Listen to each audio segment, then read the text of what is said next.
సంవత్సరాల తరబడి ఎన్ని మందులు వాడినా మీ మోకాల నొప్పులు తగ్గట్లేదా? ప్రాణ పెయిన్ క్లినిక్ లో అత్యాధునిక చికిత్స. అసలే జీర్ణించుకోలేని పరాజయం, ఆ పైన నమ్ముకున్న నాన్న బ్రాండ్కు దూరం. ఆంధ్రప్రదేశ్ మాజీ ముఖ్యమంత్రి వైసీపీ అధినేత జగన్ను ఇప్పుడు ఈ రెండు సమస్యలు వేధిస్తున్నాయి.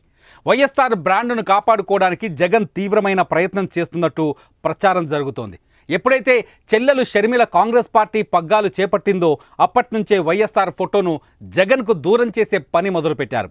మా నాన్న కాంగ్రెస్, ఆయన అడుగుల్లోనే నా అడుగులు అంటూ ఎన్నికల ప్రచారం చేశారు. ఏ రాజశేఖర రెడ్డి ఫోటోతో జగన్ ప్రజల్లోకి బలంగా వెళ్లారో అదే రాజశేఖర రెడ్డి ఫోటోతో షర్మిల జగన్కు వ్యతిరేకంగా ప్రచారం చేశారు.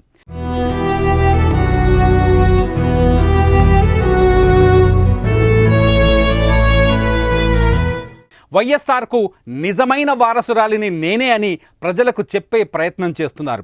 వైఎస్ఆర్ జయంతి సందర్భంగా షర్మిల మరో స్ట్రాంగ్ స్టెప్ తీసుకున్నారు.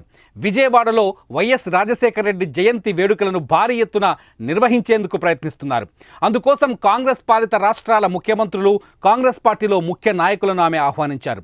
తెలంగాణ ముఖ్యమంత్రి రేవంత్ రెడ్డి కూడా వైఎస్ఆర్ జయంతి వేడుకల్లో పాల్గొంటున్నారు. ఇటు కాంగ్రెస్ అధినేత రాహుల్ గాంధీ కూడా, అగ్రనేత రాహుల్ గాంధీ కూడా వైఎస్ఆర్కు నివాళి అర్పిస్తూ ఓ వీడియో రిలీజ్ చేశారు. తన భారత్ జోడో యాత్రకి స్ఫూర్తి వైఎస్ రాజశేఖర రెడ్డి పాదయాత్ర అని చెప్పుకొచ్చారు. ఆయన బతికి ఉంటే ఏపీ ముఖ చిత్రం మరోలా ఉండేదని చెప్పుకొచ్చారు. వైఎస్ వారసత్వాన్ని షర్మిల సమర్థవంతంగా ముందుకు తీసుకువెళ్తోందని కొనియాడారు. ఇదంతా చూస్తుంటే వైఎస్ఆర్ ఫోటోను సొంతం చేసుకోవడానికి కాంగ్రెస్ పార్టీ తీవ్రంగా ప్రయత్నిస్తోందని అర్థమవుతోంది. ఇదే సమయంలో వైఎస్ఆర్ ఫోటోను జగన్కు దూరం చేయాలని కూడా ఆలోచిస్తున్నట్టు అర్థమవుతోంది. ఇటు జగన్ కూడా ఏపీలో అధికారంలోకి వచ్చిన తర్వాత క్రమంగా వైఎస్ఆర్ బ్రాండ్కి ప్రాధాన్యత తగ్గిస్తూ వచ్చారు. ప్రభుత్వ పథకాలకు క్రమంగా జగన్ పేర్లు పెడుతూ వచ్చారు. ఈ గ్యాప్లోనే షర్మిల ఎంట్రీ ఇవ్వటం, వైఎస్ఆర్ ఎప్పటికీ కాంగ్రెస్ మనిషి అని చెప్పటం, వైఎస్ఆర్ జయంతి వేడుకలను కూడా ఘనంగా నిర్వహించడంతో క్రమంగా జగన్కి ఇది మైనస్గా మారినట్టు చెబుతున్నారు రాజకీయ విశ్లేషకులు. గత ఎన్నికల్లో జగన్కు వ్యతిరేకంగా షర్మిల చేసిన ప్రచారం కూడా ఆయన ఓటమికి ఒక బలమైన కారణం.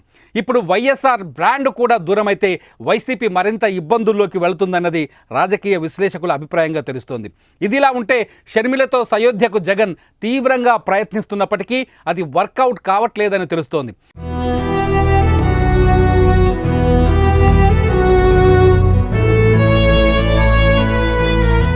ఇడుపులపాయలో వైఎస్ సమాధి దగ్గర నివాళి అర్పించేందుకు సమయంలో షర్మిలతో మాట్లాడేందుకు జగన్ ప్రయత్నించారని, ఇందుకు తల్లి విజయమ్మ కూడా తీవ్రంగా ప్రయత్నించారని తెలుస్తోంది. అయితే ఈ ఇద్దరి ప్రయత్నాలను షర్మిల తిరస్కరించినట్టు తెలుస్తోంది. షర్మిల జగన్తో భేటీ అవ్వటానికి ఇష్టపడటం లేదని తెలుస్తోంది.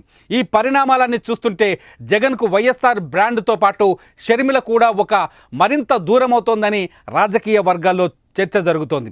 చూడాలి మరి జగన్ తరువాతి అడుగు ఎలా ఉండబోతుందో. మరి